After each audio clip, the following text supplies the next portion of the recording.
In this Blender video, I'm going to demonstrate how to make this 2D clock in a photograph transform into a 3D object. For this video, I'll be using Blender version 3.0. We're going to start by making the photograph. This is the clock object that I'm going to use. We'll set up a simple scene for this. So add a mesh plane to use as a floor and scale it up in size. Later, when the 3D clock appears to come out of the photograph, we'll be moving the clock on the y-axis.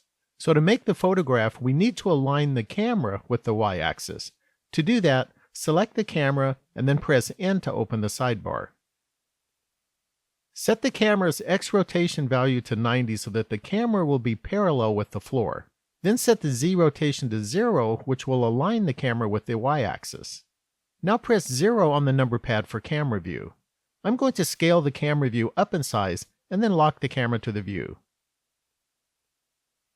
Next, while in camera view, don't rotate the camera, but pan the view until the clock comes into view.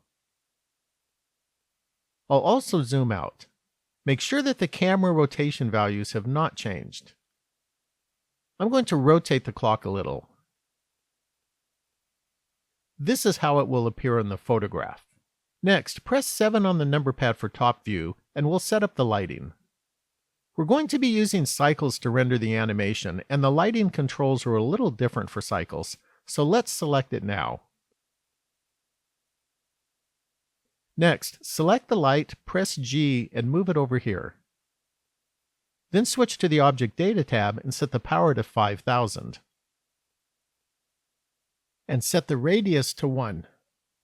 Now let's add one more light source. So press Shift D and drag the copy over here. Then change the power to 2000. I'll press 0 on the number pad to go back to camera view. Next, let's change the background color. So switch to the World tab and set the color to black. Now I'll press Z and select Rendered so that we can get a preview of what this will look like when it's rendered.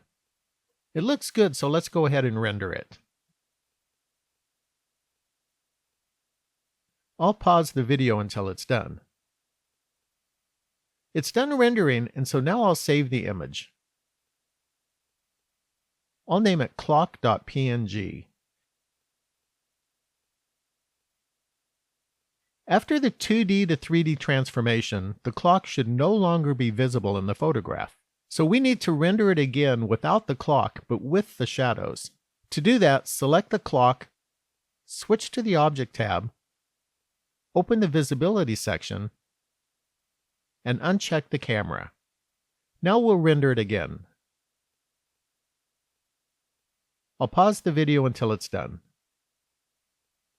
It's done rendering, so I'll save it.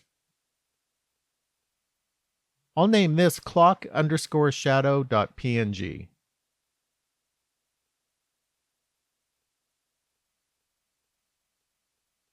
Now add the check mark back to camera. Now add a mesh plane that we'll use for the photograph.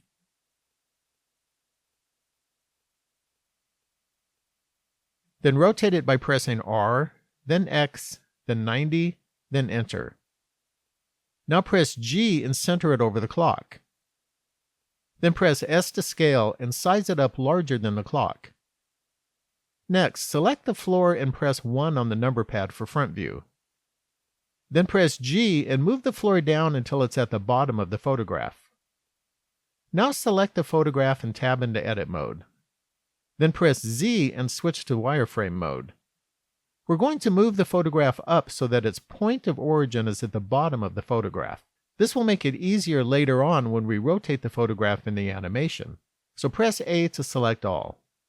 Then press G, then Z, then move it up until the bottom of the photograph is at the point of origin.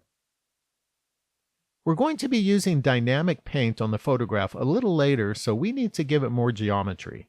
So right-click and select Subdivide. Then set the number of cuts to 100. Now tab back into object mode. Since we moved the photograph, we need to reposition it. So press G, then Z, then move it down until it's at the floor.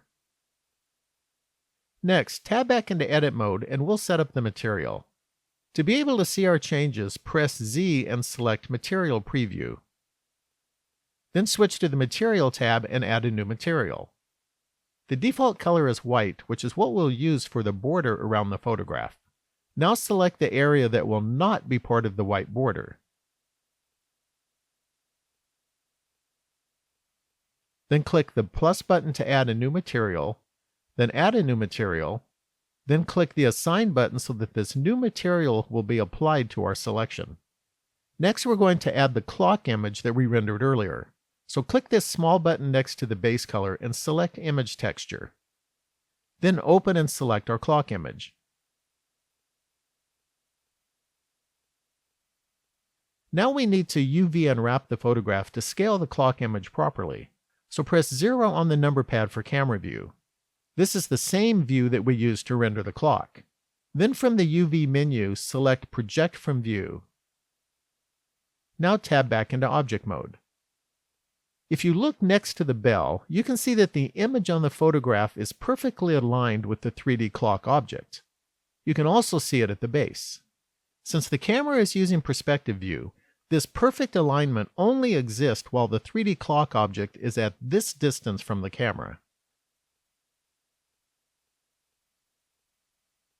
If I move the 3D clock away from the camera, you can see that this bell and the base are no longer aligned.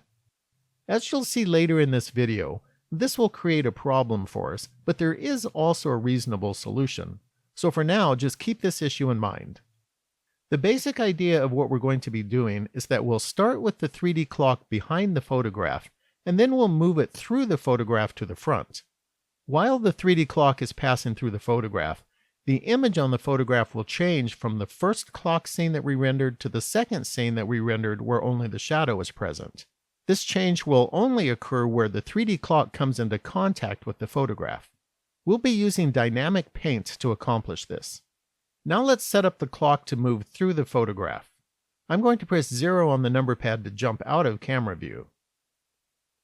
Next, with the clock selected, move it behind the photograph on the Y-axis. Then set the frame number to 110 and add a keyframe by pressing I and selecting location. Now set the frame number to 140 and move the clock in front of the photograph.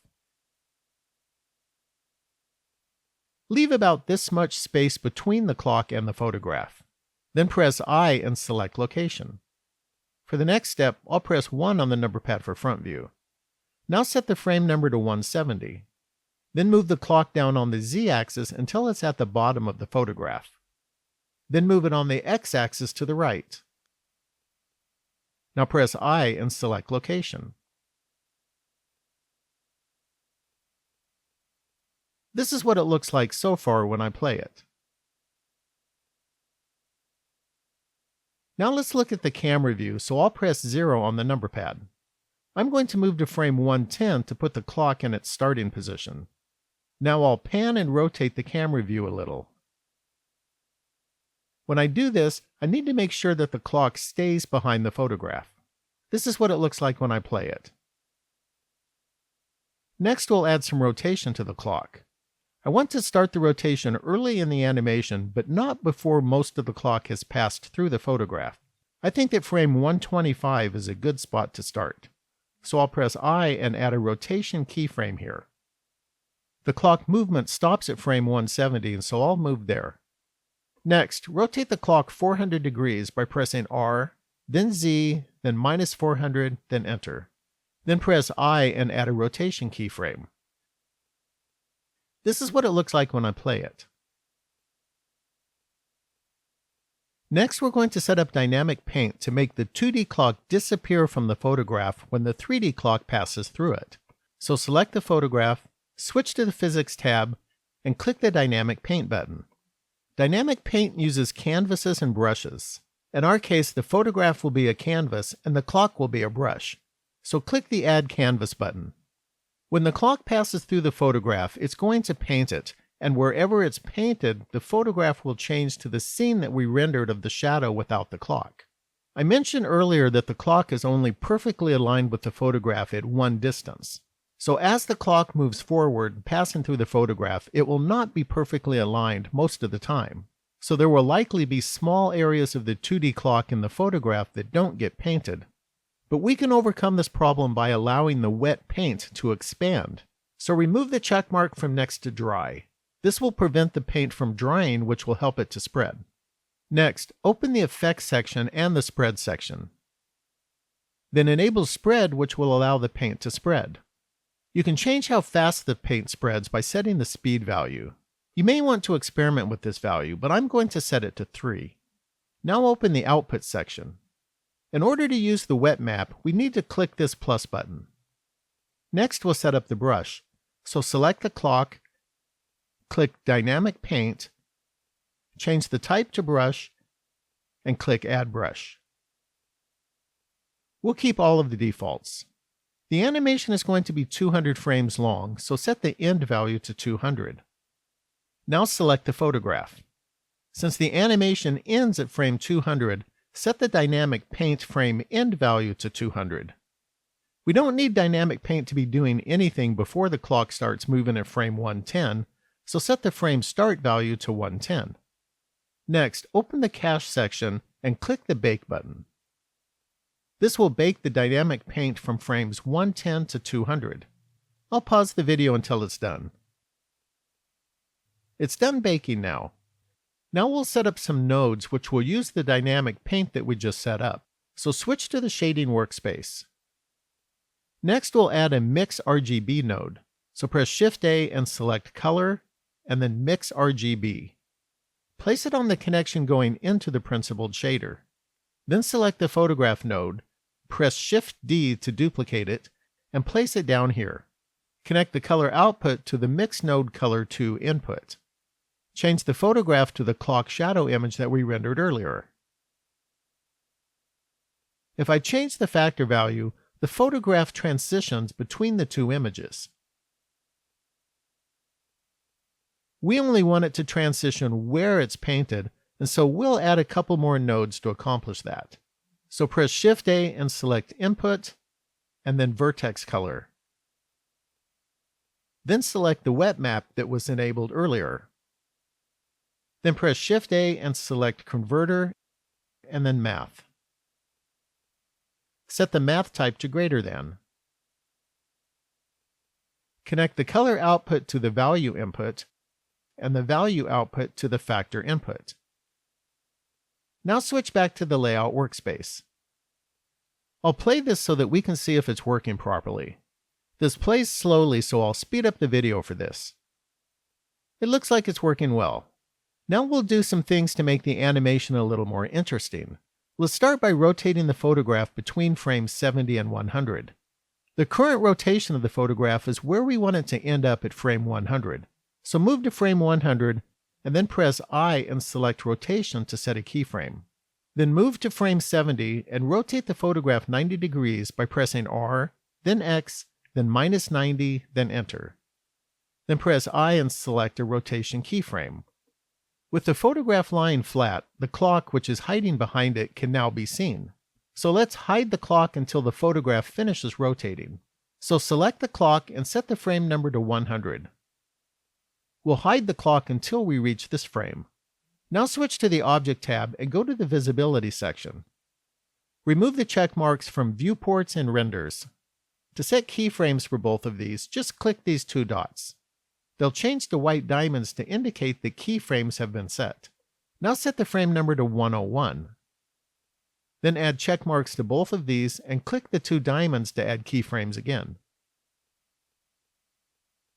If I jump out of camera view and look at this from the side, you can see that the clock appears at frame 101. I'll return to camera view now. Next, let's remove the floor and replace it with a block of wood. So select the floor and press X to delete it. Then add a mesh cube. Then scale it by pressing S, then 4, then Enter. Then scale it again on the Z-axis by pressing S, then Z, then 0.04, then Enter. Now press 1 on the number pad for front view. Then press G and drag it down to the bottom of the photograph. Now press 0 on the number pad for camera view. This block of wood will look more realistic if we bevel the edges, but first we need to apply the scale transform to make the bevel work as expected. So press Ctrl-A and select Scale. Now switch to the Modifier tab and add a bevel modifier. Set the amount to 0.04. Set the segments to 3. Then right-click and select Shade Smooth. Next, we'll add a wood material to this, so switch to the Material tab and add a new material. Click the small button next to the base color and select the image texture. Then click Open and navigate to a wood image. I'm going to use this one. I'll put a link to it in the video description.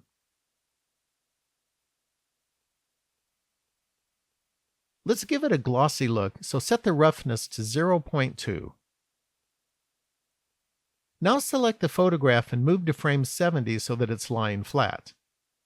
We're going to move the photograph up slightly so that it will cast a shadow on the block of wood. This will make it look like the photo has a thickness. So press G, then Z, then 0.03, then Enter. As a final step, let's animate the camera. So set the frame number to 100. This will be the final position of the camera. I'll make a few adjustments to it. I'm also going to slide the block of wood on the x-axis a little to the right. Now select the camera, press I and select Location and Rotation to set a keyframe. Next, move to frame 10 and set up a starting camera view.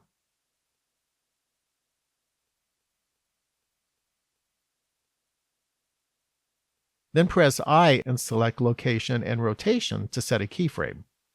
This is what it looks like now when I play it. I'll speed up the video for this.